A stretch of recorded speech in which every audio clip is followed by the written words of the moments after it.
Software development में career बनाना चाहते हैं, सॉफ्टवेयर डिजाइनिंग या डेवलपमेंट करना चाहते हैं, तो आप बने रहिए मेरे साथ। इन कुछ मिनटों में आप जान जाएंगे क्यों आप सी और सी प्लस प्लस पढ़ेंगे, क्या रीजन है सी प्लस प्लस और सी पढ़ने का।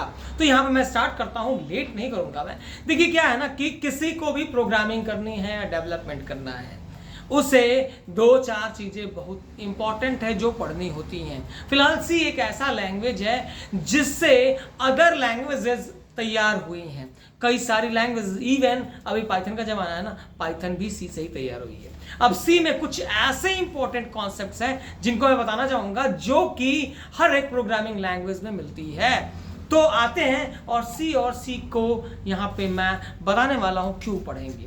तो सी में क्या है ना, सी में सबसे पहले आप वेरिएबल समझ लेते हैं। वेरिएबल क्या होता है, वेरिएबल में नेम स्पेस क्या होता है, एड्रेसेस वगैरह क्या होते हैं। इसके बाद से हम सी में ऑपरेटर पढ़ लेते हैं। ऑपरेटर पढ़ने के बाद से हम आ जाते हैं सी में कंडीशनल स्टेटमेंट में। यहाँ तक कि सी में हम स्विच केस पढ़ लेते हैं। स्विच केस भी एक अच्छा स्टेटमेंट है जो हमको प्रोग्रामिंग में बहुत सारी हेल्प करता है।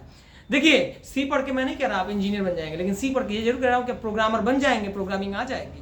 स्विच केस के बाद से आपको पढ़ लेना है लूपिंग। आप लूपिंग समझ लेते हैं। लूपिंग के जस्ट बाद आप आते हैं मेथड्स पे, और मेथड यानी फंक्शन समझ लेते हैं। फंक्शन में return type, non return type, parameterize, non parameterize function आप पढ़ लेते हैं। इसके बाद से आप आते हैं पॉइंटर में। पॉइंटर पढ़ते हैं, पॉइंटर को समझते हैं, पॉइंटर को सीखते हैं। इसमें आप मेथड पढ़ते हैं, call by value, call by reference. इसके बाद से सी में आप स्ट्रक्चर यूनियन और फाइल हैंडलिंग पढ़ते हैं। यही स्ट्रक्चर यूनियन के साथ हम सीखना शुरू करते हैं क्या, एक यूजर डिफाइंड डेटा टाइप जिसका नाम है क्लास। क्योंकि स्ट्रक्चर को जो नहीं समझा वो क्लास को नहीं समझ सकता है, उसको क्लास समझने में बहुत प्रॉब्लम आएगी। तो यहाँ के बाद से जंप कर जाते हैं हम सी प्लस प्लस में, जहाँ पे क्लास के कॉन्सेप्ट्स हैं। स्ट्रक्चर से ही क्लास बनी, एक बार जान लीजिए। मेरे हिसाब से स्ट्रक्चर जो आप पढ़ते हैं ना, वो पूरा पूरा एक यूजर डिफाइंड डेटा टाइप है और उसी से बन गई है क्लास। तो अगर आपको क्लास समझना है, किसी भी प्रोग्रामिंग लैंग्वेज में क्लास क्या होती है, तो आपको सी का स्ट्रक्चर समझना बहुत जरूरी है। अगर आप सी का स्ट्रक्चर नहीं जानते हैं तो आप क्लास को ऑपरेटर यानी कि यूजर डिफाइंड डेटा टाइप के रूप में कभी नहीं जान पाएंगे।